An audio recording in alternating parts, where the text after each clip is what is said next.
Ito ang balitang dapat malaman ng taong bayan na tila pilit tinatago at pilit ayaw umanong ipalabas ng mga bayarang media sa publiko. Tila nadismaya nga ang prosecution panel matapos nitong ipagpilitang isali sa article of impeachment ang di umano'y mga nagawang aksyon at pagkakamali ni VP Sara Duterte noong siya pa ay mayor ng Davao City. Ipinunto ng mga abogado ni VP Sara Duterte na malinaw sa naging desisyon ng Korte Suprema sa kaso ni VP Sara Duterte laban sa House of Representatives na tanging ang kasalukuyang panahon lamang ng isang impeachable officer ang saklaw sa kasong maaaring talakayin sa isang impeachment proceedings. Iginit nga ni Presiding Officer Senator Chis Escudero na hindi nasakop sa impeachment case ang mga naging aksyon ni Vice President Sara Duterte noong siya pa ay alkalde ng Davao City. Maaari lamang umanong talakayin ang mga ito kung ito'y may kaugnayan sa pagpapakita ng pattern o pag-uugali ng isang testigo, ngunit hindi na maaaring idagdag sa 4 na articles of impeachment na ngayon nililitis sa Senado. Ginawa ni Escudero ang naturang paglilinaw kasabay ng pagharap ng dating OVP Special Disbursing Officer na si Gina Acosta bilang unang hostile witness ng prosecution. At para sa buong detalye pa ng balita, narito't panuorin natin ang full video. Clear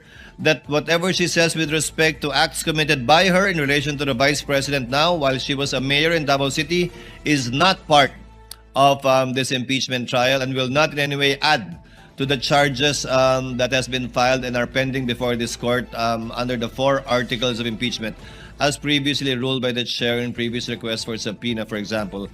Kindly place the witness under oath, Attorney Bantog. Please raise your right hand, ma'am. You, Gina F. Acosta, do swear that the evidence you shall give in the case now pending between the Philippines and Vice President Cyrus Zimmerman Duterte shall be the truth, the whole truth, and nothing but the truth. So help you God.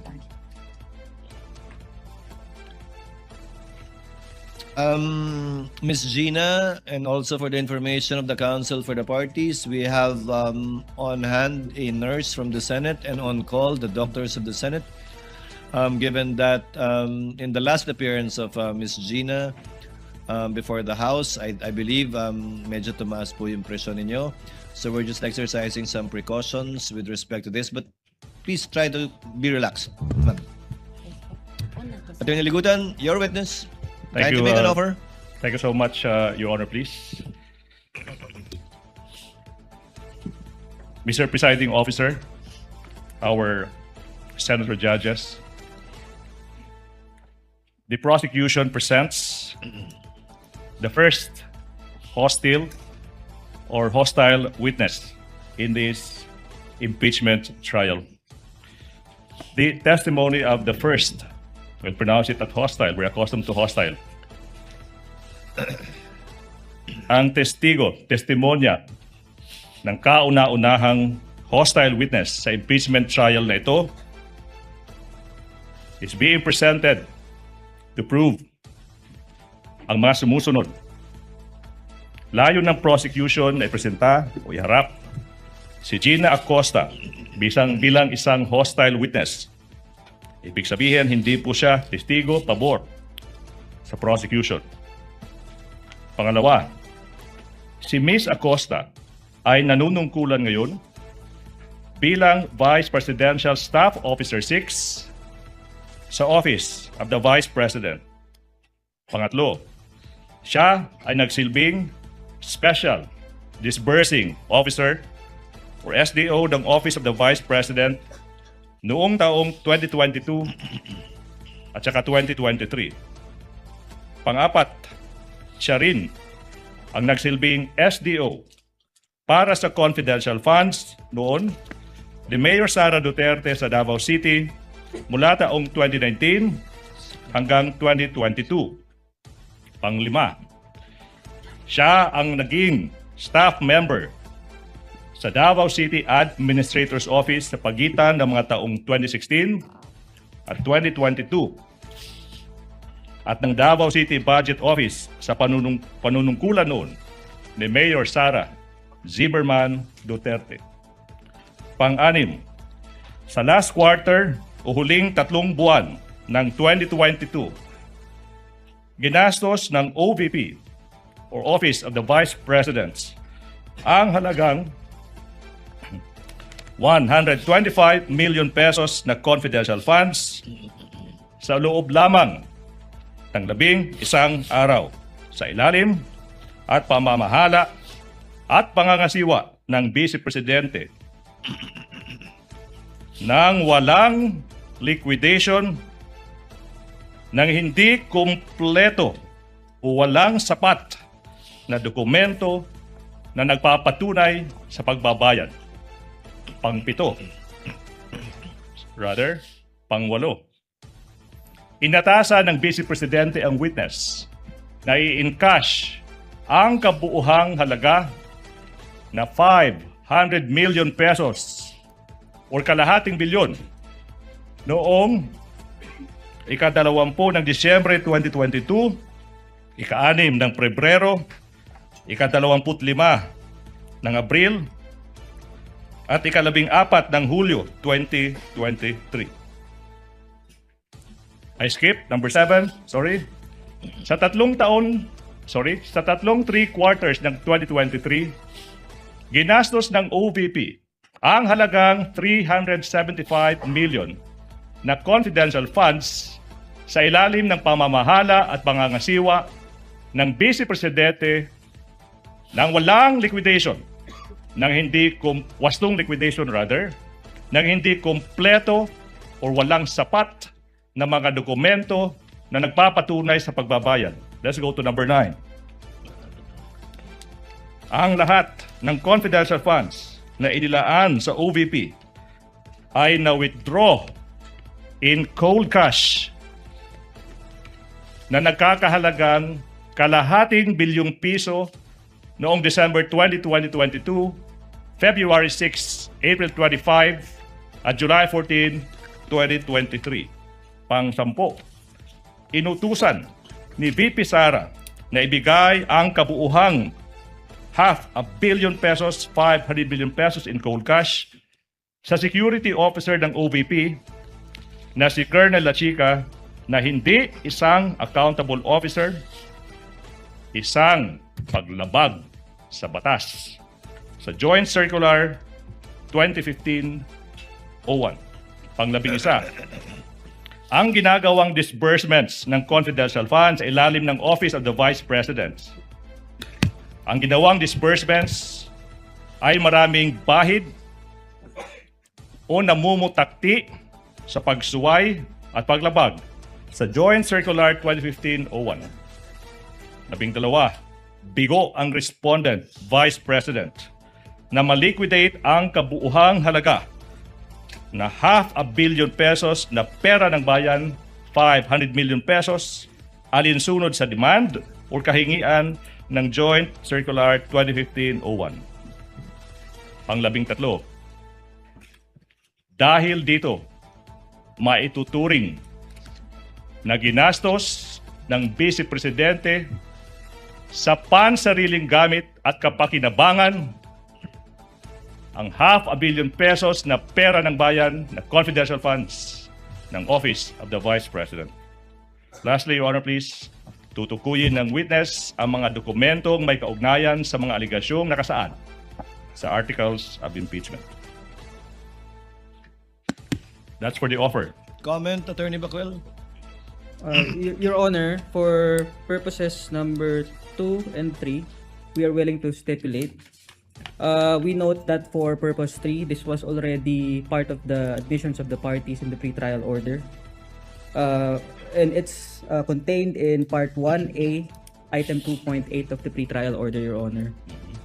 For purpose number 4 and 5, as regards the confidential funds in Davao City and the position of the witness as SDO of Davao City, we would like to object on the ground of irrelevance, Your Honor, considering that for the simple reason that the confidential funds in Davao City are not part of the allegations in the articles of impeachment.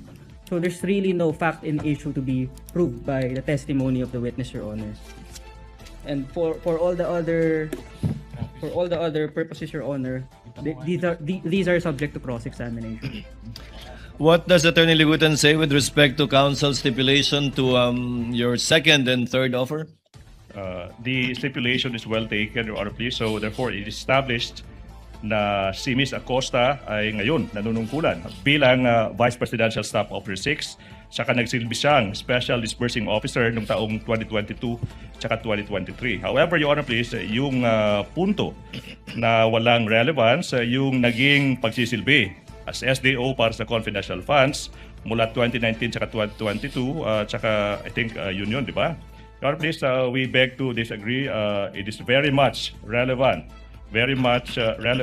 in today's proceedings, considering, Your Honor, please, that it is her experience as the SDO of Davao City in those inclusive years that led the Vice President to also bring her to the office of the Vice President and do the things they did in Davao City, this time with the money of the office of the Vice President. That is very much relevant to the prosecution's case, Your Honor, please. May I respond, Your Honor? Yes, before the presiding officer makes a ruling, counsel. Yes, Your Honor. The rebuttal presented by the prosecution is wrong, considering that there's no such allegation in the articles of impeachment, Your Honor. Moreover, Your Honor, it is clear in the ruling of the Supreme Court in Duterte versus House of Representatives that the basis of any charge must be for acts committed in relation to the impeachable office and within the term of the impeachable officer, Your Honor. Your Honor, can I make a quick rebuttal to the last point? No need, counsel. The presiding officer will make a ruling. The court will allow it, given that it is for the purpose of establishing pattern and/or behavior on the part of the witness. But to be clear, that whatever she says with respect to acts committed by her in relation to the Vice President now, while she was a mayor in Davao City, is not part of this impeachment trial and will not in any way add to the charges that has been filed and are pending before this court under the 4 articles of impeachment, as previously ruled by the chair in previous requests for subpoena, for example. However, may I ask counsel further to abbreviate the proceedings? Attorney Bakel, are you willing to stipulate that the witness is a hostile witness, and therefore counsel may ask leading questions already instead of qualifying the witness as a hostile witness? No, Your Honor. The prosecution must first qualify the witness as hostile, Your Honor. Then qualify her, Attorney Ligutan. We shall. Qualify her. Thank You you, may sir. proceed when you're ready. Madam Witness, maayong buntag. Mayong buntag sap. Ma'am, Excuse me. Your Honor, Excuse pwede bang me. magpaduol gamay sa Can atong I mikropono? Can you draw closer to the microphone? Okay. Salamat po. How are you, Madam Witness? Okay, Jutay. Okay, og jutay. Ibig sabihin, I'm a bit fine. Madam Witness, natay tubig. We have water. Excuse me, sir. Opo. Sir, pwede dilibog na ulit Okay. tubig? Your Honor, ingon ang witness, sabi po ng witness, po pwede bang hindi po malamig yung tubig? The OSAA is directed to kindly give her. Ma'am Gina, you prefer warm water? Hindi naman daw po malamig yan, pero baka dahil sa aircon na lang lumamig. Ano lang po, sir, yung kung merong maligamgam. Maligamgam na lang po. Mas Makibigyan na lang better po ng po. maligamgam. Salamat po. You're welcome, ma'am. You may proceed, Attorney Ligutan. Salamat, ma'am. May punta na. Why are you here today, if you know? Na ako diri tungod sa akong sabuena. Okay. Nagipatawag ko diri sa Senado pizza August. With your permission, Attorney Ligutan, kung papahintulutan niyo po, Miss Gina, pwede po gamitin po ninyo para mas maunawaan ng mas nakararami, Ingles o Pilipino sa pagsagot? Your Honor, pwede po haluan ng Bisaya, Your Honor.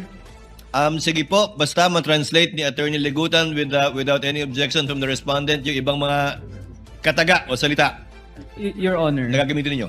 Your Yes. Honor, may we request an interpreter from this honorable court if this honorable court would allow, so that the defense would be able to easily understand the statements of the We have witness. we have a senator judge who can interpret, but I doubt if I can do that or will do that. Okay. Ma'am, Your Honor, I have a proposition.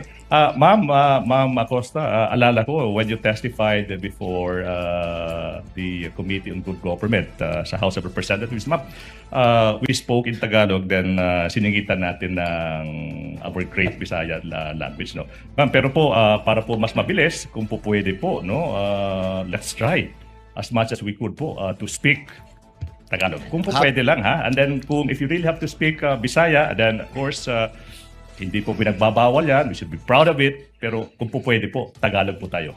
I-try po na ako, sir. I will try my best po. Let's try our best po, madam. Sige ma'am, while we're looking for a court-appointed or selected translator to get an official translation, hanggang kaya ma'am, pero kung hindi po kayang gamitin ng Ingles o wikang Pilipino, gamitin niyo po ang Bisaya o Cebuano, subukan po naming unawain at interpret. Alright. You may proceed, Attorney Ligudan. Salamat. Ma'am, sinabi mo, andito ka kasi nga pinasabina ka. Pinasabina ng impeachment court, di ba po ba? Yes po. Ma'am, na-mention din, nasabi rin na ikaw ay isang special disbursing officer, hindi lang sa Davao City, pati na rin sa Office of the Vice President. Yung tanong now is, what funds? What funds? Anong klaseng pondo po yung didi-disburse nyo bilang isang special disbursing officer po? Confidential funds po, Your Honor. Confidential funds. So, na-mention mo yung confidential funds. Now, sinabi mo, ma'am, na ikaw ay andito kasi nga napasapina ka. Ma'am, yung tanong, ma'am, is, eto po ba ang unang pagkakataon na kayo ay napasabina para tumistigo? This is my second time. Pangalawang time na po ito, Your Honor. And then, pag sinabi nyo pong pangalawang time, ma'am, kailan yun? Kailan yung unang pagkakataon? Yung pong sa House of Representatives, Your Honor. Now, House of Representatives. Maalala nyo yung petsa, ma'am? Kailan kayo nag-appear before the House of Representatives? November 2025. November 2025. Taon po is? Anong taon? No, 2025. Hindi po 2024? 2020. Sandali lang, sir, ha? Sige. Anyways, ma'am, basta sinasabi nyo po, secondary na po yung taon because it's on record naman. Pero nasabi nyo, ito po yung pangalawang pagkakataon na kayo ay naimbitahan po na tumistigo kasi po may sabina. Now, yung tanong, ma'am, is this is preliminary question.